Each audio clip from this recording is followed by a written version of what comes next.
ನಮಸ್ಕಾರ. Freedom complaint ಬಾಕ್ಸ್ಗೆ ಸ್ವಾಗತ. ನಾನು ವಸಂತ್. ವೀಕ್ಷಕರೇ, ನಾವು ಪ್ರತಿನಿತ್ಯ ಜಿಲ್ಲೆಯ ಅಥವಾ ತಾಲೂಕುವಾರು ಅಥವಾ ಯಾವ್ಯಾವ ಗ್ರಾಮಗಳಲ್ಲಿ ಯಾವ್ಯಾವ ರೀತಿಯ ಸಮಸ್ಯೆಗಳಿರುತ್ತೆ, ಆ ಸಮಸ್ಯೆಗಳಿಗೆ ಪರಿಹಾರವನ್ನು ನೀಡುವಂಥ ಒಂದಷ್ಟು ದೂರು ದುಮ್ಮಾನಗಳನ್ನು ಆಲಿಸಿ ಅದಕ್ಕೆ ಪರಿಹಾರವನ್ನು ಕೊಡುವಂಥ ಒಂದು ಆ ಸುದ್ದಿಗಳನ್ನು ತಾರ್ಕಿಕ ಅಂತ್ಯ ಕಾಣಿಸುವ ಮೂಲಕ ಒಂದು ದಿಟ್ಟ ಹೆಜ್ಜೆಯನ್ನು ಇಡ್ತಾ ಇದೆ ಫ್ರೀಡಮ್ ಟಿವಿ ಕಂಪ್ಲೇಂಟ್ ಬಾಕ್ಸ್ ಮೂಲಕ. ಅದರಂತೆ ಇವತ್ತು ಕೂಡ ಒಂದು ಸುದ್ದಿಯನ್ನು ನಿಮ್ಮ ಮುಂದೆ ಇಡ್ತಾ ಇದ್ದೀವಿ. ವೀಕ್ಷಕರ, ನಿರಂತರ ಹೋರಾಟಕ್ಕೆ ಸಿಕ್ಕಂಥ ಜಯ ಅಂತಂದರೆ ತಪ್ಪಾಗಲಿಕ್ಕಿಲ್ಲ. ಈ ಸುದ್ದಿಯನ್ನು ನಿಮ್ಮ ಮುಂದೆ ಇಡ್ತಾ ಹೋಗ್ತೀವಿ. ತಪ್ತಾ ಇಲ್ಲ. ಜನರ ಅಲೆದಾಟದ ಒಂದು ಪರಿಸ್ಥಿತಿ. ತಾಲೂಕು ಘೋಷಣೆಯಾಗಿ 8 ವರ್ಷ ಆಗಿದೆ. ಅಭಿವೃದ್ಧಿ ಅನ್ನುವಂಥದ್ದು ಮಾತ್ರ ಶೂನ್ಯ. ಈ ಸ್ಟೋರಿಯನ್ನು ನಾವು ನಿಮಗೆ ಹೇಳ್ತಾ ಹೋಗ್ತೀವಿ. ನಿಮಗೆ ಅಚ್ಚರಿ ಆಗುತ್ತೆ. ನೋಡಿ, ತಾಲೂಕು ಘೋಷಣೆಯಾಗಿ 8 ವರ್ಷ ಆಗಿದೆ, ಆದರೆ ಅಭಿವೃದ್ಧಿ ಅನ್ನುವಂಥದ್ದು ಎಷ್ಟು ಮಟ್ಟಿಗೆ ಶೂನ್ಯವಾಗಿದೆ ಅನ್ನುವಂಥ ವಿಚಾರವನ್ನು ಎಳೆಯಾಗಿ ನಿಮ್ಮ ಮುಂದೆ ಇಡ್ತಾ ಹೋಗುತ್ತೆ ಫ್ರೀಡಮ್ ಕಂಪ್ಲೇಂಟ್ ಬಾಕ್ಸಲ್ಲಿ. ಈ ಸುದ್ದಿ 2018ರಲ್ಲೇ ತಾಲೂಕಾಗಿ ಘೋಷಣೆಯಾಗುತ್ತೆ. ವೀಕ್ಷಕರ, ಬೆರಳೆಣಿಕೆಯಷ್ಟು ಕಚೇರಿಗಳಿದೆ. ಸುಮಾರು 25ರಿಂದ 30 ಇಲಾಖೆಗಳ ಬದಲು ಇರೋದು ಕೇವಲ 5-6 ಕಚೇರಿಗಳು ಮಾತ್ರ ಅಲ್ಲಿ ಕೆಲಸಗಳಾಗುತ್ತೆ. ಇದು ಗುಳೇದಗುಡ್ಡ ತಾಲೂಕಿನಲ್ಲಿ ಕಂಡು ಬಂದಿರುವಂಥ ಜ್ವಲಂತ ಸಮಸ್ಯೆಗಳು. ಹಾಗಾದರೆ ಬನ್ನಿ, ಅಲ್ಲಿನ ಸಮಸ್ಯೆಗಳು ಏನು, ಸ್ಥಳೀಯರು ಏನು ಹೇಳ್ತಾರೆ, ಇದೆಲ್ಲದರ ಬಗ್ಗೆ ನಾವು ಮಾತಾಡ್ತಾ ಹೋಗ್ತೀವಿ. ಇದೇ ಈ ಹೊತ್ತಿನ ವಿಶೇಷ ಫ್ರೀಡಮ್ ಕಂಪ್ಲೇಂಟ್ ಬಾಕ್ಸ್.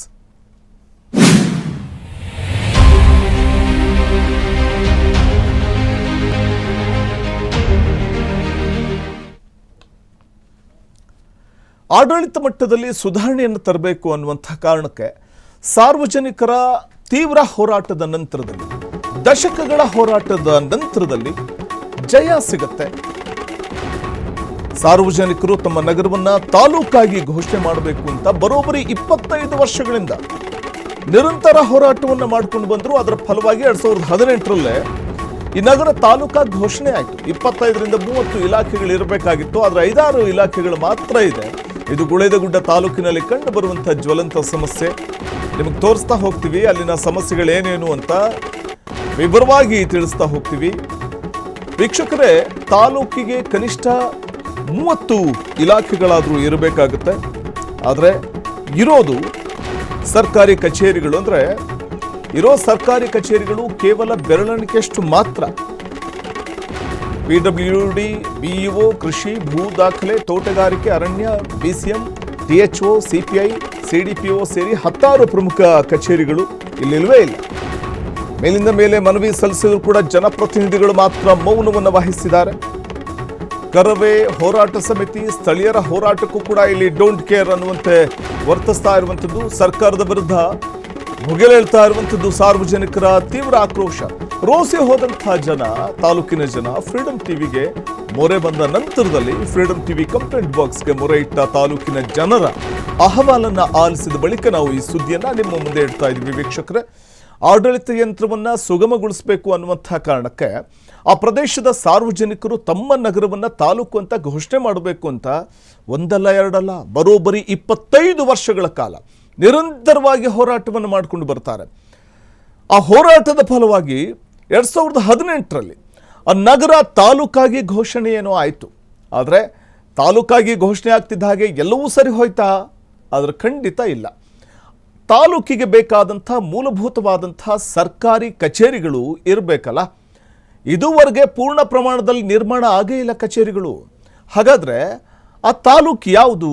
ಅಲ್ಲಿನ ಜನರ ಗೋಳು ಹೇಗಿದೆ? ಇಲ್ಲಿದೆ ಇವತ್ತಿನ freedom TV complaint box story. ಬನ್ನಿ ನೋಡ್ಕೊಂಬರೋಣ.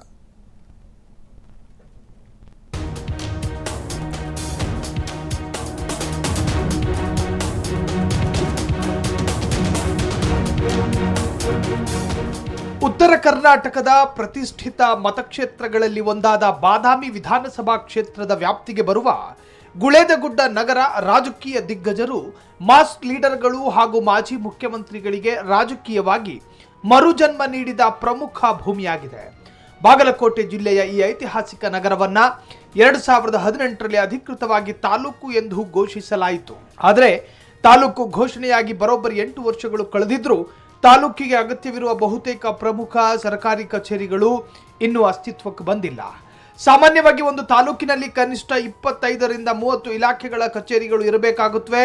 ಆದರೆ ಗುಳೇದಗುಡ್ಡದಲ್ಲಿ ಪ್ರಸ್ತುತ ಕೇವಲ 5ರಿಂದ 6 ಕಚೇರಿಗಳು ಮಾತ್ರ ಕಾರ್ಯನಿರ್ವಹಿಸುತ್ತಿವೆ. ಇತ್ತೀಚೆಗೆ ನಾವು DDP ಅವರಿಗೆ ಒಂದು ಮನವಿ ಕೊಟ್ವಿ. ಏನಪ್ಪಾ ಅಂತಂದ್ರೆ ತಾಲೂಕು ರಚನೆಯಾಗಿ 8 ವರ್ಷಗಳಾಯಿತು, ಇನ್ನಿವರೆಗೂ BEO ಕಚೇರಿ ಇಲ್ಲಿ ಸ್ಥಾಪನೆ ಆಗಿಲ್ಲ. BEO ಕಚೇರಿ ಸ್ಥಾಪನೆ ಆಗ್ಲಾರ್ದಕ್ಕೆ ಎಷ್ಟೋ ವಿದ್ಯಾರ್ಥಿಗಳಿಗೆ ಬಹಳ ತೊಂದರೆ ಆಗೈತಿ. ಅದ್ರ ಜೊತೆಗೆ ಮುಖ್ಯಾಧ್ಯಾಪಕರನ್ರಿ, ವಿಷಯ ಪರೀಕ್ಷಕರನ್ರಿ, ಅವ್ರು ಒಂದು ಮೀಟಿಂಗಿಗೆ ಬದಾಮಿ ಹೋದ್ರೆ ಮುಂಜಾನೆ ಹೋದ್ರೆ ಒಮ್ಮೆಲೆ ಸಾಯಂಕಾಲ ಬರ್ತಾರೆ. ಇದರಿಂದ ಶೈಕ್ಷಣಿಕವಾಗಿ ಬಹಳ ಹಿಂದುಳ್ಯಾಕತ್ತೈತಿ.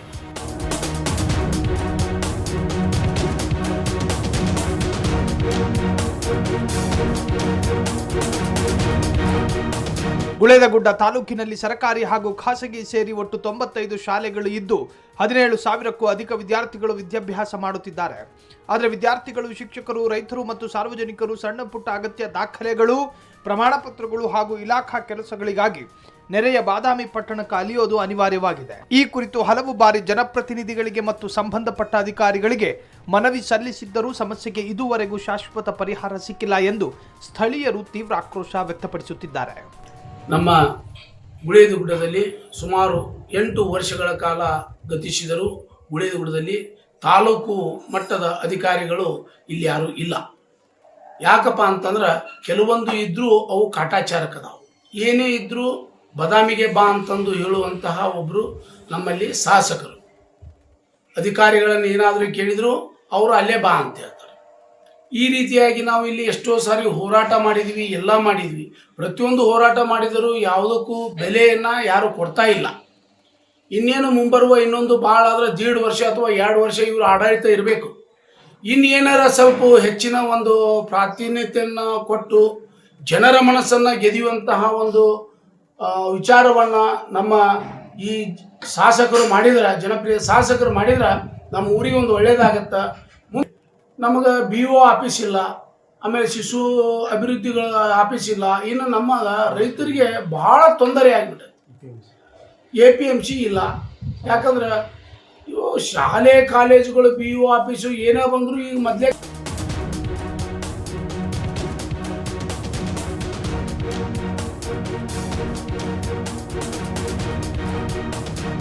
ಸದ್ಯ ಗುಳೇದಗುಡ್ಡ ತಾಲೂಕು ಕೇಂದ್ರದಲ್ಲಿ ತಹಶೀಲ್ದಾರ್ ಕಚೇರಿ, ತಾಲೂಕು ಪಂಚಾಯತ್ EO ಕಾರ್ಯಾಲಯ, ಉಪ ನೋಂದಣಾಧಿಕಾರಿ ಕಚೇರಿ ಕೇವಲ ಬೆರಳೆಣಿಕೆಯಷ್ಟು ಕಚೇರಿಗಳು ಮಾತ್ರ ಕಾರ್ಯನಿರ್ವಹಿಸುತ್ತಿವೆ.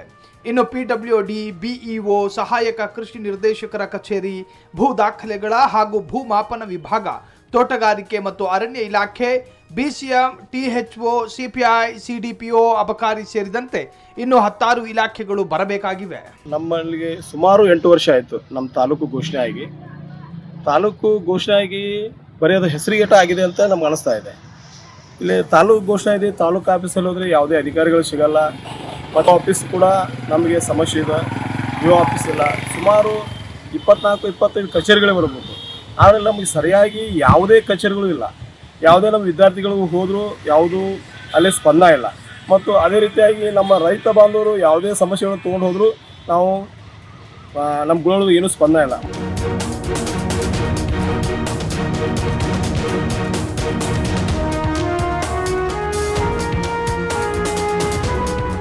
ಸತತ ಹೋರಾಟದ ಬಳಿಕ ಸಿಕ್ಕ ತಾಲೂಕು ಎಂಬ ಹೆಗ್ಗಳಿಕೆಗೆ ನಿಜವಾದ ಅರ್ಥ ಬರಬೇಕು ಅಂದರೆ ಇಲ್ಲಿ ಸಮಗ್ರ ಆಡಳಿತ ಯಂತ್ರ ಅಸ್ತಿತ್ವಕ್ಕೆ ಬರಬೇಕು.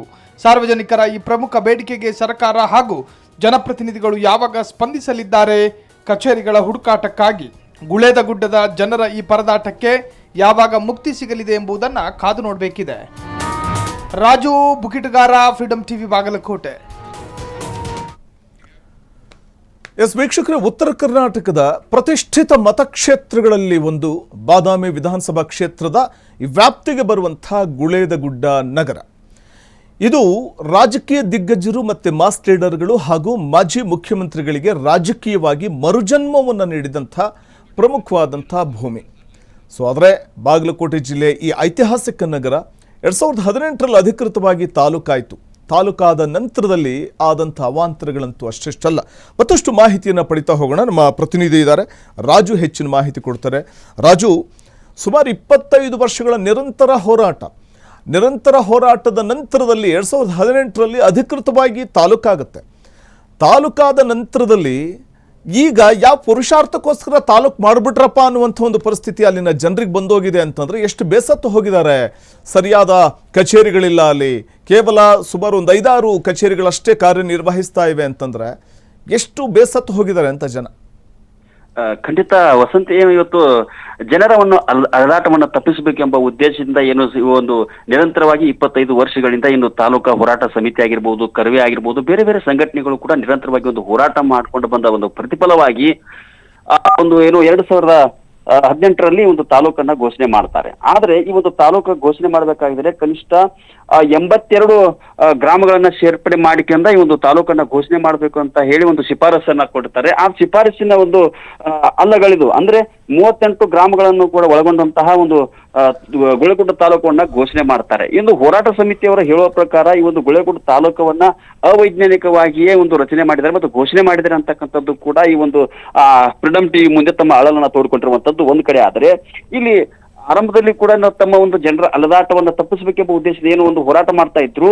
ಈಗ ತಾಲೂಕು ಕೇವಲ ಈ ದಾಖಲಾತಿಗಳ ಪ್ರಕಾರ ಮತ್ತು ಹೆಸರಿಗೆ ಮಾತ್ರ ಗುಳೇಗುಡ್ಡ ತಾಲೂಕವನ್ನ ಘೋಷಣೆ ಮಾಡಲಾಗಿದೆ. ಆದ್ರೆ ಮೊದಲ ತಾಲೂಕು ಇರದೇ ಇದ್ದ ಸಂದರ್ಭದಲ್ಲಿ ಜನರ ಏನು ಅಲದಾಟ ಮಾಡ್ತಾ ಇದ್ರು, ಏನು ಬೇರೆ ಬೇರೆ ತಾಲೂಕಿಗೆ ಹೋಗ್ತಾ ಇದ್ರು, ಅಂದ್ರೆ ನೆರೆಯ ಬದಾಮಿ ಪಟ್ಟಣಕ್ಕೆ ಹೋಗಿ ತಮ್ಮ ಕೆಲಸ ಕಾರ್ಯಗಳನ್ನ ಮಾಡ್ಕೊಂಡು ಬರ್ತಾ ಇದ್ರು. ಈಗ ಅದೇ ಒಂದು ಮಾತಾಡಲು ಕೂಡ ಕೆಲಸ ಕಾರ್ಯಗಳು ಕೂಡ ನಿರಂತರವಾಗಿ ನಡೆದಿರುವಂತದ್ದು.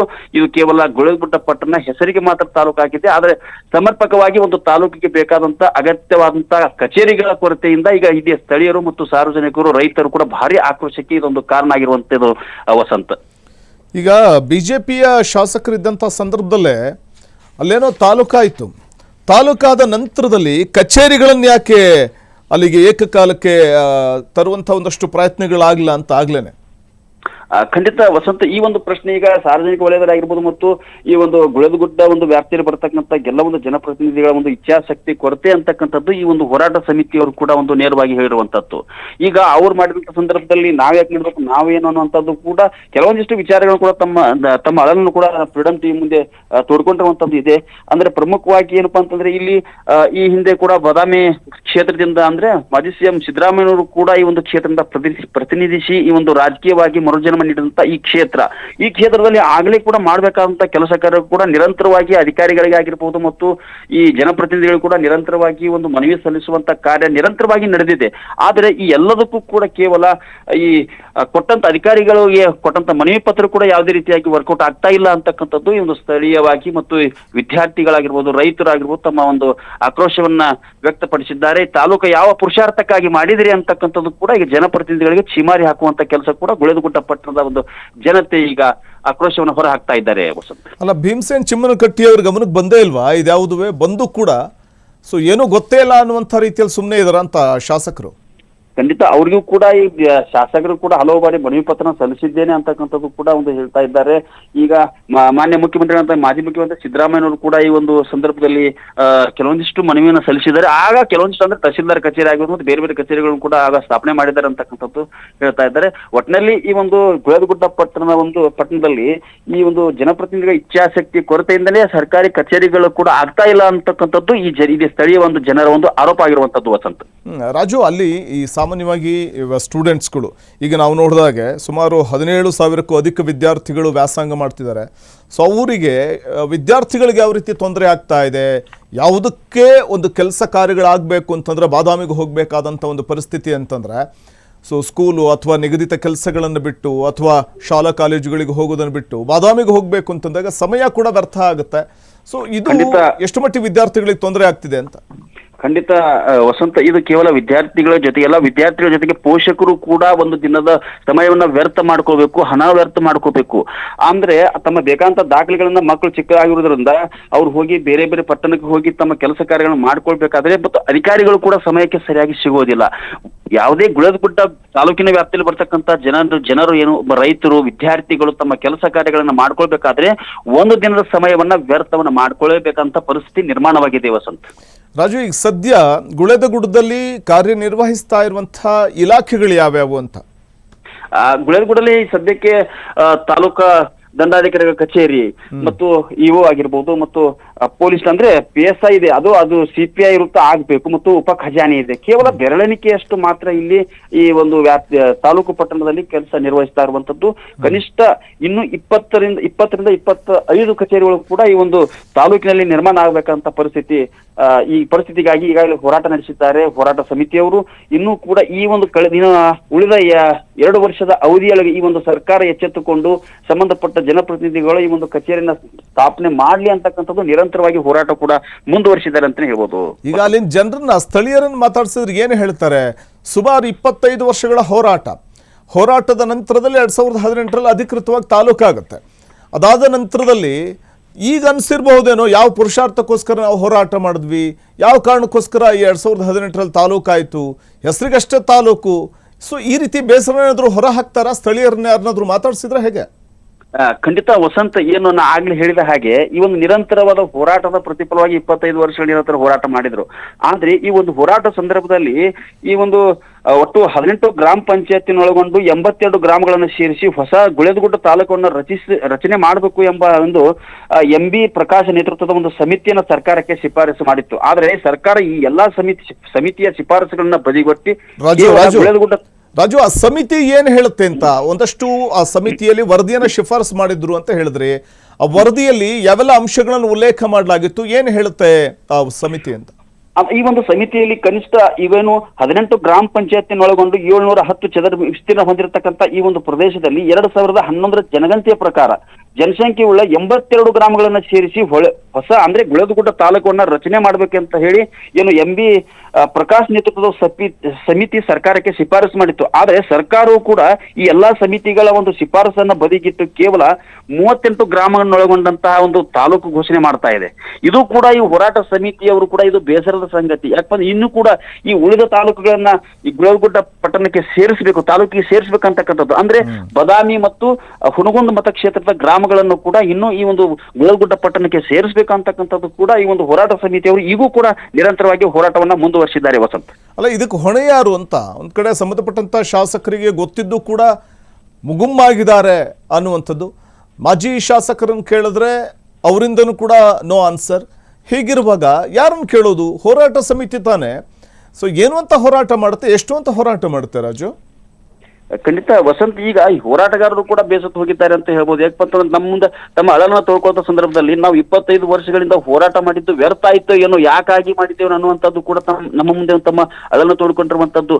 ಈಗ ಈ ಸ್ಪಂದಿಸಬೇಕಾದಂತ ಜನಪ್ರತಿನಿಧಿಗಳೇ ಕೇವಲ ಈಗ ನಮ್ಮ ಮುಂದೆ ಒಂದು ಕೆಲವೊಂದಿಷ್ಟು ಸಾರ್ವಜನಿಕರು ಮಾತನಾಡುವ ಸಂದರ್ಭದಲ್ಲಿ ಶಾಸಕರ ಗಮನಕ್ಕೆ ತಂದಾಗ, ಅಂದ್ರೆ ಈಗಿನ ಶಾಸಕರು ಬದಾಮಿ ಶಾಸಕರಂತ ಭೀಮಸೇನ್ ಚಿಮ್ಮನಕಟ್ಟಿ ಅವರ ಗಮನಕ್ಕೆ ತಂದಾಗ ನಿಮ್ ಕೆಲಸ ಇದ್ರೆ ನೀವು ಬದಾಮಿಗೆ ಬನ್ನಿ ಅನ್ನುವಂತ ಮಾತು ಕೂಡ ಹೇಳಿದ್ದಾರೆ ಅಂತಕ್ಕಂಥದ್ದು ಕೂಡ ಸಾರ್ವಜನಿಕರು ನಮ್ಮ ಮುಂದೆ ಅಳನ್ನ ತೋಡ್ಕೊಂಡಿರುವಂತದ್ದು. ಆದ್ರೆ ಈ ಸಂಬಂಧಪಟ್ಟ ಸಾರ್ವಜನಿಕರು ಮತ್ತು ಅಧಿಕಾರಿಗಳಿಗೆ ಬೇಕಾದಂತ ಕೆಲವಷ್ಟು ಅಧಿಕಾರಿಗಳ ಕಚೇರಿಗಳನ್ನ ಗುಳೇದಗುಡ್ಡ ಪಟ್ಟಣದಲ್ಲಿ ಒಂದು ಮಾಡುವಂತ ಪ್ರಯತ್ನಕ್ಕೆ ಮುಂದಾಗ್ಬೇಕಂತಕ್ಕಂಥದ್ದು ಕೂಡ ನಾವು ಕೂಡ ಅಲ್ಲಿ ಒತ್ತಾಯ ಮಾಡ್ತಿದ್ದೇವೆ ಅಂತಕ್ಕಂಥದ್ದು ಕೂಡ ಸಾರ್ವಜನಿಕರು ನಿರಂತರವಾಗಿ ನಮ್ಮ ಅಳಲನ್ನು ತೋಡ್ಕೊಂಡಿರುವಂತದ್ದು ಕೂಡ. ರಾಜು, ಹಾಗೆ ಲೈನ್ ಅಲ್ಲಿ ಸ್ಥಳೀಯರಾದ ಜವಳಿ ಅವರು ನಮ್ಮ ಜೊತೆ ದೂರವಾಣಿ ಸಂಪರ್ಕದಲ್ಲಿದ್ದಾರೆ. ನಮಸ್ತೆ ಜವಳಿ ಅವರು. ನಮಸ್ಕಾರ, ಹೇಳಿ ಸರ್. ತಾಲೂಕಾಗೆ ಸುಮಾರು 2018ರಲ್ಲಿ ಆಗಿರೋದು ತಾಲೂಕು. ಇನ್ನೂ ಕೂಡ 7 ವರ್ಷ ಆಯ್ತು ಇವಾಗ. 7 ವರ್ಷ ಆಯ್ತು. ಇಲಾಖೆಗಳು ಇನ್ನೂ ಕೂಡ ಅಲ್ಲಿಗೆ ಬಂದೇ ಇಲ್ಲ. ಒಂದು ತಾಲೂಕಿಗೆ ಇಂತಿಷ್ಟು ಇಲಾಖೆಗಳು ಅಂತ ಇರುತ್ತೆ. ಆದ್ರೆ ಇವತ್ತಿಗೂ ಕೂಡ ಬಾದಾಮಿಯನ್ನೇ ಆಶ್ರಯಿಸಬೇಕಾದಂತ ಪರಿಸ್ಥಿತಿ ಯಾವ ರೀತಿ ಇದೆ ಅಂತ ತಮಗೆಲ್ಲ? ಏನಿಲ್ಲ ಸರ್, ನೋಡಿ ಇವಾಗ ನಮ್ದು ಸುಮಾರು 7 ವರ್ಷ ಆಯ್ತು ತಾಲೂಕಾಗಿ. ಹಲವಾರು ಸಮಸ್ಯೆಗಳಲ್ಲಿ ನಮ್ಮ ಗುಳೇದಗುಡ್ಡದಲ್ಲಿ ಇದೆ. ನಮ್ದು ಹಳೆ ಕ್ಷೇತ್ರ, ನಮ್ದು ನೇಕಾರಿಕೆ ಊರು, ರೈತಾಪಿ ಊರು, ಸುಮಾರು ಶಿಕ್ಷಣದಿಂದನೂ ನಾವು ವಂಚಿತರಾಗ್ತಾ ಇದ್ದೀವಿ. ಮತ್ತೆ ಇದರಿಂದ ನಾವೇನಪ್ಪಾ ಅಂತಂದ್ರ ನಮ್ಮ ರೈತರಿಗೂ ವಂಚನೆ ಆಗ್ತದೆ, ನಮ್ಮ ನೇಕಾರಿಗೂ ವಂಚನೆ ಆಗ್ತಾ ಇದೆ. ಎಲ್ಲದಕ್ಕೂ ಪ್ರತಿಯೊಂದಕ್ಕೂ ನಾವು ಬದಾಮಿಗೆ ಹೋಗ್ಬೇಕಂತಂದ್ರೆ ನಮ್ಗೆ ಸಮಸ್ಯೆ ಆಗ್ತಾ ಇದೆ. ಈಗ ಸುಮಾರು 24 ನಮ್ಗೆ ಆಫೀಸ್ ಬೇಕು. ಇದರಲ್ಲಿ ಸುಮಾರು ಒಂದು 5-6 ಆಫೀಸ್ ಕೂಡ ಇಲ್ಲ.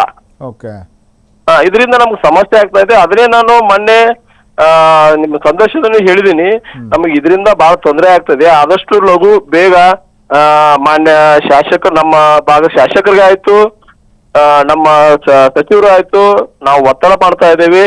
ದಯವಿಟ್ಟು ಏನಪ್ಪಾ ಅಂತ ಗುಳೇದಗುಡ್ಡ ಏನಪ್ಪಾ ಇನ್ನೂ ಹಿಂದೆ ಉಳಿತಾ ಇದೆ. ಏನು ಪ್ರತಿಯೊಂದು ಕೆಲಸಕ್ಕೂ ನಾವು ಬದಾಮಿ ಹರಿಸಿ ಹೋಗೋದು ಬಹಳ ತ್ರಾಸ ಆಗ್ತೈತೆ. ಹೀಗಾಗಿ ನಮ್ದು ರಿಕ್ವೆಸ್ಟ್ ಏನಪ್ಪ ಅಂದ್ರೆ ಆದಷ್ಟು ಸರ್ಕಾರಕ್ಕೆ ವಿನಂತಿ ಏನಪ್ಪ ಅಂದ್ರೆ ಆದಷ್ಟು ಬೇಗ ನಮ್ಗ ನಮ್ಮ ಭಾಗದ ಆಫೀಸ್ಗಳು ಆದಷ್ಟು ಲಘು ಆಯ್ತಪ್ಪ ಅಂದ್ರೆ ನಮ್ಗೆ ಟೈಮ್ ಸೇವ್ ಆಗುತ್ತೆ. ನಾವು ಪ್ರತಿಯೊಂದಕ್ಕೂ ಏನಪ್ಪಾ ಅಂತ ನಮ್ಮ ಪರಿಸ್ಥಿತಿ ಏನಾಯ್ತಪ್ಪ ಅಂದ್ರೆ ಎಲ್ಲದಕ್ಕೂ ಅಲ್ಲ ಮೊದಲೇ ನಿರುದ್ಯೋಗ ಆಗಿದೆ ನಮ್ ಗೋಡ. ಜವಳಿ ಅವರ ಈಗ ನೋಡಿ ಅನೇಕ ರಾಜಕೀಯ ದಿಗ್ಗಜರು ಹಾಗೆಯೇ ಮಾಸ್ ಲೀಡರ್ಗಳಿಗೆ ಮತ್ತೆ ಮಾಜಿ ಮುಖ್ಯಮಂತ್ರಿಗಳು ಅವರಿಗೆಲ್ಲ ಮರುಜನ್ಮ ಕೊಟ್ಟಂತಹ ಒಂದು ಬದಾಮಿ ಕ್ಷೇತ್ರ. ಸೊ ಹೀಗಿರುವಾಗ ನಮ್ಮನ್ನಾಳುವಂತಹ ಜನಪ್ರತಿನಿಧಿಗಳಿಗೆ ಅಥವಾ ಅಲ್ಲಿನ MLAಗೆ ಅದ್ರ ಬಗ್ಗೆ ಕಿಂಚಿತ್ತು ಕಾಳಜಿ ಇಲ್ಲ ಅಂದ್ರೆ ವಿಪಕ್ಷಗಳೇನ್ ಮಾಡ್ತಿವೆ ಅಂತ ಸರ್. ಇದ್ರ ಬಗ್ಗೆ ಹಲವಾರು ನಾವು ಮನವಿ ಮೊನ್ನೆ ರೀಸೆಂಟ್ ಆಗಿ BO ಆಫೀಸ್ ಬಂದ ನಾವು ರೀಸೆಂಟ್ ಆಗಿ DC ಅವ್ರಿಗೆ ಮನವಿ ಕೊಟ್ಟಿದೀವಿ. ಏನ್ ಹೇಳಿದ್ರು? ನಾವೇನ್ ಅಲ್ಲ ಅವ್ರು ಆಯ್ತು ಮಾಡ್ತೀವಿ ಅಂತ ಇವೇ ಇದೆ. ನಮ್ದು ತಾಲೂಕು ಹೋರಾಟ ಸಮಿತಿ ಇದೆ ನಮ್ ಗೋಳದಲ್ಲಿ. ಹಲವಾರು ಪ್ರಯತ್ನಗಳು ನಡೆದಿವೆ. ಆದ್ರೂ ನಾವೇನು ವಂಚಿತರಾಗ್ತಾ ಇದ್ದೀವಿ. ಈಗ ಜವಳಿಯವರೇ, ಈಗ ಸಣ್ಣ ಪುಟ್ಟ ಏನಾದ್ರೂ ದಾಖಲೆಗಳ ತಿದ್ದುಪಡಿ ಇದ್ರೆ ಅಥವಾ ಒಂದು ಪ್ರಮಾಣ ಪತ್ರವನ್ನೇನಾದ್ರೂ ಮಾಡಿಸ್ಬೇಕು ಅಂತಂದ್ರೆ ಎಲ್ಲದಕ್ಕೂ ಕೂಡ ಬಾದಾಮಿನ ಆಶ್ರಯಿಸ್ಬೇಕಾ? ಕೆಲವೊಂದಿಷ್ಟು ನೋಂದಣಿ ಆಫೀಸ್ ಇದೆ ಸರ್. ಒಂದು ಒಂದು 4-5 ಕಣ್ಣಿ ಕಾಣುವಂತ ಆಫೀಸ್ ಇದೆ. ಬಟ್ ಪ್ರತಿಯೊಂದಕ್ಕೂ ಈಗ ನೋಡ್ರಿ, ಒಂದು ತಾಲೂಕಿಗೆ ಏನ್ ಬೇಕು ಎಲ್ಲ ಆಫೀಸ್ ಇದ್ದಾಗ ಅದು ತಾಲೂಕು ಆಗುತ್ತಲ್ಲ. ಈಗ ಯಾವ್ದೋ ಒಂದ್ 2-3 ಆಫೀಸ್ ತೋರಿಸ್ಕೊಂಡ ತಾಲೂಕು ಅಂತ 7 ವರ್ಷ ಘೋಷಣೆ ಮಾಡ್ಕೊಂತ ಹೋದ್ರೆ ನಮಗ್ ನೋವು ಆಗುತ್ತಲ್ಲ. ನಮ್ ಭಾಗಕ್ಕೆ ನಮ್ದೇನು ನಮ್ ಭಾಗಕ್ಕೆ ಬೇಕಾದಂತ ಆಫೀಸ್ಗಳು ನಮ್ಗೆ ಸರಿಯಾಗಿ ಸಿಕ್ಕರೆ ಎಲ್ಲಾನು ನಮ್ಗೆ ಅನುಕೂಲ. ಈಗ ಒಂದ್ ಇಲ್ಲಿ ಒಂದ್ ಅಲ್ಲಿ ಅಂತಂದ್ರೆ ನಮಗ್ ನೋವು ಆಗುತ್ತಲ್ವಾ. ನಮ್ ಜನಸಾಮಾನ್ಯರು ತ್ರಾಸ ಇದೆ ಅಲ್ವಾ. ಈಗ ಒಂದು ನಿಮ್ಗೆ ರಿಕ್ವೆಸ್ಟ್ ಮಾಡೋದಪ್ಪ ಅಂದ್ರೆ ನಮ್ಮ ಪರಿಸ್ಥಿತಿ, ನಮ್ಮ ನೇಕಾರ ಪರಿಸ್ಥಿತಿ ದಿನಂಪ್ರತಿ ದುಡಿಲಾರ ನಮಗ್ ಗತಿ ಇಲ್ಲ. ನಮ್ಮ ನೇಕಾರ ಪರಿಸ್ಥಿತಿ ಏನಾಗಿದೆಪ್ಪ ಅಂದ್ರ ಬೆಂಗಳೂರು ಮೂತಿ ಮಾಡ್ಕೊಂಡು ಕುಂದುವಂತ ಪರಿಸ್ಥಿತಿ ಇದೆ ನಮ್ದು. ಏನಿದೆಪ್ಪ ಅಂತಂದ್ರ ಒಂದ್ ಯಾವ್ದು ಕೆಲಸ ಮಾಡ್ಕೊಳಕ್ ನಾವು ಬರ್ಬೇಕಂದ್ರೆ 2-3 ದಿನ ಅಲ್ಲ, 1 ವಾರ ಬೇಕು. ಈಗ ಜವಳಿ ಅವರೇ, ಒಂದ್ ಕಡೆ ತಾವು ಹೇಳ್ತಾ ಇದ್ರಿ, ಒಂದು ಅನಿಸ್ಬಹುದು ನಿಮಗೆ, ಸುಮಾರು 25 ವರ್ಷಗಳ ಹೋರಾಟ ಮಾಡಿ ನಾವು ಕೊನೆಗೂ ಕೂಡ ತಾಲೂಕಾಯಿತು. ಆದರೆ ತಾಲೂಕಾಗಿ 7 ವರ್ಷ ಆಯಿತು. ನಾವು ಯಾಕಾದರೂ ಹೋರಾಟ ಮಾಡೋದು, ಪುರುಷಾರ್ಥಕ್ಕೋಸ್ಕರ ಹೋರಾಟ ಮಾಡಿಬಿಟ್ವಿ ನಾವು ಅಂತ ಅನ್ಸಲ್ವಾ ಅಂತ? ಸರ್ ನೋವಾದಲ್ಲೇ ಈ ಮಾತು ಪದ ಬರ್ತಾ ಇದಾವ ಸರ್ ಇವಾಗ ನಮ್ಗೆ. ನಮ್ಗೆ ನಮ್ಮ ಮಕ್ಕಳಿಗೆ ತ್ರಾಸಿದೆ, ನಮ್ಮ ರೈತಾಪಿಗೆ ತ್ರಾಸಿದೆ, ನಮ್ಮ ಮೂಲತಃ ನೇಕಾರಿಕೆ ನಮ್ಮೂರು ನೇಕಾರಿಕೆ ತ್ರಾಸಿದೆ. ನಮ್ದು ಒಂದು ಹಳೆ ಬಿಜಾಪುರ ಡಿಸ್ಟ್ರಿಕ್ಟ್ ಇದ್ದಾಗ one of the grateful city ನಮ್ದು. ನಮ್ ಗುಳಗುಡ್ಡ ಒಂದು ಹೈಯೆಸ್ಟ್ ಟ್ಯಾಕ್ಸ್ ಕಟ್ಟದಂತ ಊರು ನಮ್ದು ಗುಳಗುಡ್ಡ. ಮತ್ತೆ ಇಂತ ಊರಲ್ಲಿ ನಾವು ಬೆಳೆದು ನಮ್ದು ಮತಕ್ಷೇತ್ರನೂ ಹೋಯ್ತು, ಈಚೆಗೆ ತಾಲೂಕ್ ಬಂದು ಬರ್ಲಾರ್ದಂಗ ಆಯ್ತು. ಮತ್ ನಮ್ಮ ಅಲ್ಲೋಳು ಎಷ್ಟಂತ ಸರ್ಕಾರಕ್ಕೆ ನಾವು ಒಪ್ಸೋಣ. ಈಗ ತಾಲೂಕು ಅಭಿವೃದ್ಧಿ ವಿಚಾರದಲ್ಲಿ ರಾಜಕೀಯ ನಡೀತಿದೆ ಅಂತೀರ ಹಾಗಾದ್ರೆ? ಅಲ್ಲ, ಅದನ್ನ ನೀವು ಅದನ್ನ ಸಮೀಕ್ಷೆ ಮಾಡಿ. ಏನ ನಿಮಗೆ ಎಲ್ಲಾ ರೀತಿನೂ ಬೆಟ್ಟೈತೆ. ಈಗ ನಾನೊಬ್ನೇ ಮಾತಾಡೋದು ಬೇಡ, ನಿಮ್ಗೆ ಹಲವಾರು ಸಂದರ್ಶನ ಇದಾವೆ, ಅದು ನೀವು ವಿಶ್ಲೇಷಣೆ ಮಾಡಿ ಅದನ್ನ. ಅಲ್ಲ, ಖಂಡಿತವಾಗ್ಲು. ಯಾಕಂದ್ರೆ ಅಲ್ಲ, ಇದು ಒಂದ್ ರೀತಿಯಲ್ಲಿ ಈಗ ಅಲ್ಲಿ ತಾಲೂಕಾಗಿಯೂ ಕೂಡ ಅಲ್ಲಿ ಇಲಾಖೆಗಳು ಬರ್ತಿಲ್ಲ ಅಂತಂದ್ರೆ ಇದ್ರ ಹಿಂದೆ ರಾಜಕೀಯ ಅಡಗಿದೆ ಅನ್ನುವಂಥದ್ದು ನಿಮ್ಗೆ ಅನ್ಸಲ್ವಾ ಅಂತ ನಾ ಕೇಳೋದು. ಅಲ್ಲ, ನಾನು ಅದನ್ನೇ ಹೇಳ್ತೇನೆ ಸರ್. ಈಗ ನನ್ನೊಬ್ಬನ ಈಗ ನಾನೊಂದ್ ರೀತಿ ಮಾತಾಡೋದು, ನಾನು ವಿರೋಧಿ ಇರೋದು, ಇದು ನಾನು ಪಾರ್ಟಿ ಫಾರ್ ಮಾತಾಡ್ತಾ ಇಲ್ಲ. ಇವತ್ತ BJP ಕಾಂಗ್ರೆಸ್ JDS ಅಂತ ಇಲ್ಲ. ನನಗೆ ನನ್ನ ಕ್ಷೇತ್ರಕ್ಕ ನನ್ನ ತಾಲೂಕಿಗೆ ನ್ಯಾಯ ಬೇಕಷ್ಟೇ. ಈಗ ಯಾರನ್ನೆಲ್ಲ ಸಂಪರ್ಕ ಮಾಡಿದಿರಿ ತಾವು? ಆಲ್ಮೋಸ್ಟ್ ಎಲ್ಲ ಮುಖ್ಯಮಂತ್ರಿ ಲೆಟರ್ ಕೊಟ್ಟಿದ್ದಿದೆ. ರಾಜಕೀಯ ಬೇಕಾಗಿಲ್ಲ ಅಂತೀರಿ, ಮತ್ತೆ ಮುಖ್ಯಮಂತ್ರಿಗಳು ಲೆಟರ್ ಕೊಟ್ಟಿದ್ರಿ, ಅಲ್ಲಿ ಶಾಸಕರ ಸಂಪರ್ಕ ಮಾಡಿದಿರಿ, ಜನಪ್ರತಿನಿಧಿಗಳನ್ನ ತಾವು ಭೇಟಿ ಮಾಡ್ಲೇಬೇಕಲ್ಲ. ಭೇಟಿ ಮಾಡಿದ್ರೆ ತಾನು ನಿಮ್ ಕೆಲಸ ಆಗೋದು. ಸರ್ ಒಪ್ಪಿಕೊಂತೀನಿ ಸರ್, ಒಪ್ಕೊಂತೀನಿ. ಈಗ ನಾನೊಬ್ನೇ ಕೂತಾಡಿದ್ರೆ ಆಗತ್ತ ಅನ್ನೋದಲ್ಲ, ನಿಮ್ಗೆ ಅದನ್ನೇ ಹೇಳ್ತಾ ಇದ್ದೀನಿ. ನಮ್ಮಲ್ಲಿ ನಾವು ನಿಮ್ಮ ಜೊತೆ ಇದ್ದೇ ಇದೀವಿ ಜವಳಿ ಅವರೇ. ಇದೆ ರೀ, ನಾನು ಇಲ್ಲ ಅಂತಿಲ್ಲ. ನಾನೇನು ನಮ್ ತಾಲೂಕ್ ಹೋರಾಟ ಸಮಿತಿ ಇದೆ, ತಾಲೂಕ್ ಹೋರಾಟ ಸಮಿತಿಯವರು ಹಲವು ಬಾರಿ ಮನವಿ ಕೊಟ್ಟಿದ್ದಾರೆ. ಇದೇನಿಲ್ಲ ಅಂತ ಹೇಳಲ್ಲ ನಾನು. ಈಗ ಈ ಸಮಸ್ಯೆನ ನೀವು ಆಲ್ರೆಡಿ ಮುಖ್ಯಮಂತ್ರಿಗಳ ಗಮನಕ್ಕೆ ತಂದಿದ್ದೀರಿ? ತಂದಿದೆ. ಏನ್ ಹೇಳ್ತಾರೆ ಮುಖ್ಯಮಂತ್ರಿಗಳು, ಏನ್ ಹೇಳ್ತಾರೆ? ಅದೇ ಮಾಡ್ತೀವಿ, ಆಗ್ತಾವು. ಈಗ ಶಾಸಕರ ಮೂಲಕ ಒಂದಷ್ಟು ಒತ್ತಡ ಹೇರುವಂತ ಪ್ರಯತ್ನಗಳು ತಾವು ಜಿಲ್ಲಾಧಿಕಾರಿಗಳನ್ನು ಭೇಟಿ ಮಾಡಿದ್ವಿ ಅಂತ ಹೇಳಿದ್ರಿ. ರೀಸೆಂಟ್ ಆಗಿ BO ಆಫೀಸ್ ಸಂಬಂಧ ನಾವು ಜಿಲ್ಲಾಧಿಕಾರಿ ಮನವಿ ಕೊಟ್ಟಿದ್ದೆ. ನೆಕ್ಸ್ಟ್ ಈಗ ನಾವು ಏನಪ್ಪಾ ನಮ್ ಟೀಮ್ ಒಂದು ಇಲ್ಲ ಇನ್ನೂ ಒಂದು ಅರ್ಜಿ ಹಾಕೋಣ, ಇನ್ನೂ ರಿಕ್ವೆಸ್ಟ್ ಮಾಡೋಣ ಅಂತ ಸ್ಥಿತಿ ಒಳಗೂ ಇದೀವಿ. ನಮ್ದು ಹೋರಾಟ ಏನ್ ನಿಂತಿಲ್ಲ. ಅಲ್ಲ, ನಿರಂತರ ಹೋರಾಟ 25 ವರ್ಷಗಳ ನಿರಂತರ ಹೋರಾಟ ಮಾಡಿದಕ್ಕೆ ತಾಲೂಕಾಯ್ತು. ಈಗ ಅಲ್ಲಿ ಇಲಾಖೆಗಳು ಬರ್ಬೇಕು ಅಂತ ಮತ್ತೂ ಹೋರಾಟ ಮಾಡ್ಬೇಕಾದಂತ ಪರಿಸ್ಥಿತಿ ಅಲ್ಲ ಅಂತ. ಹೌದು ನಮ್ ದುರ್ದೈವ ಇದು. ಎಂತ ದುರ್ದೈವ ಅಲ್ಲ ಇದು. ನಮ್ ದುರ್ದೈವ. ಮತ್ತೆ ನೋಡಿ 7 ವರ್ಷ ಆಯ್ತು. 2018ರಲ್ಲಿ ಅಧಿಕೃತವಾಗಿ ತಾಲೂಕಾಯ್ತು. ತಾಲೂಕಾದ ನಂತರದಲ್ಲಿ ಈಗ ಇಲಾಖೆಗಳನ್ನ ಇಲ್ಲಿ ತೆಗೆದುಕೊಂಡು ಬನ್ನಿ ಅಂತ ಹೇಳೋದಕ್ಕೋಸ್ಕರ ಮತ್ತೆ ಹೋರಾಟ ಮಾಡ್ಬೇಕಾದ ಪರಿಸ್ಥಿತಿ. ಏನ್ ಸರ್ ಮತ್ತೆ ಅನಿವಾರ್ಯ ಅಲ್ವಾ? ಸಿಗದೇ ಇದ್ದ ಪಕ್ಷದಲ್ಲಿ ಹೋರಾಟ ಒಂದೇ ಅಲ್ಲ, ಅದಕ್ಕೆ ಉತ್ತರ ಇಚ್ಛಾಶಕ್ತಿಯ ಕೊರತೆ ಅಲ್ವಾ ಸರ್ ಇದು? ಇಚ್ಛಾಶಕ್ತಿ ಏನಿಲ್ಲ ಸರ್ ನಮ್ ಜನರಲ್ಲಿ. ಅಲ್ಲ, ಜನರಲ್ ಅಲ್ಲ, ಸಂಬಂಧಪಟ್ಟಂತ ಅಧಿಕಾರಿಗಳಲ್ಲಿ ಇಚ್ಛಾಶಕ್ತಿ ಅವ್ರಿಗೂ ಇಚ್ಛಾಶಕ್ತಿ ಇಲ್ಲ, ಅವ್ರಿಗೆ ಇಚ್ಛಾಶಕ್ತಿ ಇಲ್ಲ, ಅದನ್ನು ಒಪ್ಪೋ ಮಾತು. ಈಗ ವಿದ್ಯಾರ್ಥಿಗಳಿಗೆಲ್ಲ ಯಾವ ರೀತಿ ತೊಂದರೆ ಆಗ್ಬಿಡುತ್ತೆ ಅಂತ? ಅಲ್ಲ, ಪ್ರತಿಯೊಂದಕ್ಕೂ ಅಲ್ಲ ಸರ್, ಎಲ್ಲಾ ರೀತಿನು. ಒಂದು ತಾಲೂಕು ಅಂತಿದ್ದಾಗ ನಮಗೊಂದು ಯಾವುದೇ ಇರ್ಲಿ ಸ್ಪಂದನ ಇರ್ತೈತಿ. ತಾಲೂಕು ಅಂತ ಮಾಡೋದು ಅದ್ರ ಸಂಬಂಧ ಅಲ್ಲ.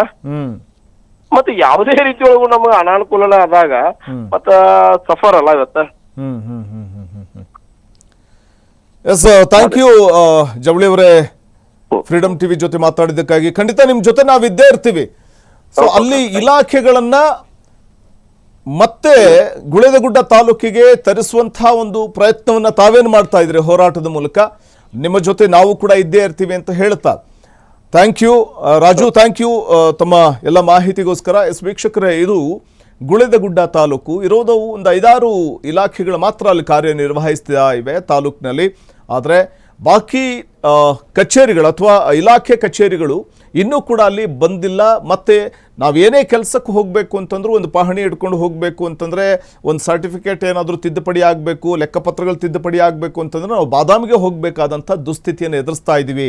ಹೇಳ್ಕೊಳ್ಳೋಕ್ಕಷ್ಟೇ ತಾಲೂಕು ಅನ್ನುವಂಥ ಮಾತನ್ನು ಹೇಳ್ತಾರೆ. ಇನ್ನಾದರೂ ಸಂಬಂಧಪಟ್ಟಂಥ ಅಧಿಕಾರಿಗಳು ಅಥವಾ ಸಂಬಂಧಪಟ್ಟಂಥ ಜನಪ್ರತಿನಿಧಿಗಳು, ಆ ಭಾಗದ ಜನಪ್ರತಿನಿಧಿಗಳು ಇತ್ತ ಗಮನ ಹರಿಸ್ತಾರಾ ಅನ್ನುವಂಥದ್ದನ್ನು ಕಾದು ನೋಡಬೇಕು. ಯಾಕಂತಂದರೆ ಅನೇಕ ರಾಜಕೀಯ ಧುರೀಣರಿಗೆ ನೆಲೆಯನ್ನು ಕಲ್ಪಿಸ್ಕೊಟ್ಟಂಥ ಬಾದಾಮಿ ತಾಲೂಕು, ಬಾದಾಮಿ. ಸೊ ಹಾಗಾಗಿ ಈ ಭಾಗದ ಜನಪ್ರತಿನಿಧಿಗಳು ಇತ್ತ ಗಮನ ಹರಿಸಬೇಕಾಗುತ್ತೆ. ಹೇಳ್ಕೊಳ್ಳೋಕಷ್ಟೇ ತಾಲೂಕಾಗಿದೆ, 5-6 ಇಲಾಖೆಗಳು ಮಾತ್ರ ಅಲ್ಲಿ ಕಾರ್ಯನಿರ್ವಹಿಸ್ತಾ ಇವೆ. ಇಲ್ಲಿ ಜನಪ್ರತಿನಿಧಿಗಳು ಮನಸ್ಸು ಮಾಡಿದ್ರೆ ಖಂಡಿತವಾಗಲೂ ಕೂಡ ಇಲಾಖೆಗಳು ಅಲ್ಲಿ ಬಿಡೋದಕ್ಕೆ ಅಥವಾ ಗುಳೇದಗುಡ್ಡಕ್ಕೆ ಬರಲಿಕ್ಕೆ ಸಾಧ್ಯ ಆಗುತ್ತೆ ಅಂತ ಹೇಳ್ತಾ ಇವತ್ತಿನ ಫ್ರೀಡಮ್ ಟಿವಿ ಕಂಪ್ಲೇಂಟ್ ಬಾಕ್ಸ್ ಮುಗಿಸ್ತಾ ಇದ್ದೀನಿ. ಇನ್ನು ವೀಕ್ಷಕರೇ, ನೀವು ನಿಮ್ಮ ಸಮಸ್ಯೆ ಏನಿದೆ ಸಾಕ್ಷಿ ಸಮೇತ ವಾಟ್ಸಪ್ ಮಾಡ್ಬೋದು. 9886651049 ಈ ವಾಟ್ಸಪ್ ನಂಬರ್ಗೆ ಸಾಕ್ಷಿ ಸಮೇತ ವಾಟ್ಸಪ್ ಮಾಡಿ ನಿಮ್ಮ ಸಮಸ್ಯೆ ಹೇಳ್ಕೊಂಡ್ರೆ ಖಂಡಿತವಾಗ್ಲೂ ನಾವು ನಿಮ್ಮ ಸಮಸ್ಯೆಗೆ ಸ್ಪಂದಿಸ್ತೀವಿ. ಇನ್ನು ಕಚೇರಿಯ ಬಳಿ ಬರೋದಾದರೆ ನೋಟ್ ಮಾಡ್ಕೊಳ್ಳಿ, ಬ್ಲಿಂಕ್ ಆಗ್ತಾ ಇರುವಂಥ ಅಡ್ರೆಸ್ಸನ್ನು. ಫ್ರೀಡಮ್ ಟಿವಿ ನಂಬರ್ 71/1 6ನೇ ಮಹಡಿ, ಬ್ರಿಗೇಡ್ ಪ್ಲಾಜಾ, SC ರಸ್ತೆ, ಆನಂದರಾವ್ ಸರ್ಕಲ್ ಹತ್ತಿರ, ಗಾಂಧಿನಗರ, ಬೆಂಗಳೂರು 560009. ವೀಕ್ಷಕರೇ, ಫ್ರೀಡಮ್ ಕಂಪ್ಲೇಂಟ್ ಬಾಕ್ಸ್ಗೆ ನೀವು ನಿಮ್ಮ ಸಮಸ್ಯೆಯನ್ನು ಖಂಡಿತವಾಗ್ಲೂ ಹೇಳ್ಕೊಂಡ್ರೆ, ವಾಟ್ಸಪ್ ಮೂಲಕ ನೀವು ಸಾಕ್ಷ್ಯ ಸಮೇತ ಹೇಳ್ಕೊಂಡ್ರೆ ಅಥವಾ ಕಚೇರಿಯ ಬಳಿ ಬಂದು ಸಾಕ್ಷಿಯನ್ನು ನಮ್ಮ ಬಳಿ ಕೊಟ್ಟರೆ ಖಂಡಿತವಾಗ್ಲೂ ನಿಮ್ಮ ಸಮಸ್ಯೆಗೆ ಸ್ಪಂದಿಸುವ ಪ್ರಾಮಾಣಿಕ ಪ್ರಯತ್ನವನ್ನು ಮಾಡ್ತೀವಿ ಮತ್ತು ಆ ಸಮಸ್ಯೆಗೆ ಪರಿಹಾರವನ್ನು ನೀಡುವಂಥ ಅಥವಾ ಪರಿಹಾರವನ್ನು ಕಲ್ಪಿಸಿಕೊಡೋವರೆಗೂ ಕೂಡ ನಾವು ಈ ಒಂದು ಸುದ್ದಿಯ ಮೂಲಕ ಅಥವಾ ಆ ಸಮಸ್ಯೆಯ ಮೂಲಕ ತಾರ್ಕಿಕ ಅಂತ್ಯವನ್ನು ಕಾಣಿಸೇ ತೀರ್ತೇವೆ ಅಂತ ಹೇಳ್ತಾ ಇವತ್ತಿನ ಫ್ರೀಡಮ್ ಕಂಪ್ಲೇಂಟ್ ಬಾಕ್ಸ್ ಮುಗಿಸ್ತಾ ಇದ್ದೀನಿ. ನೋಡ್ತಾ ಇರಿ ಫ್ರೀಡಮ್ ಟಿವಿ, ಇದು ಜನಸಾಮಾನ್ಯರ ಚಾನೆಲ್.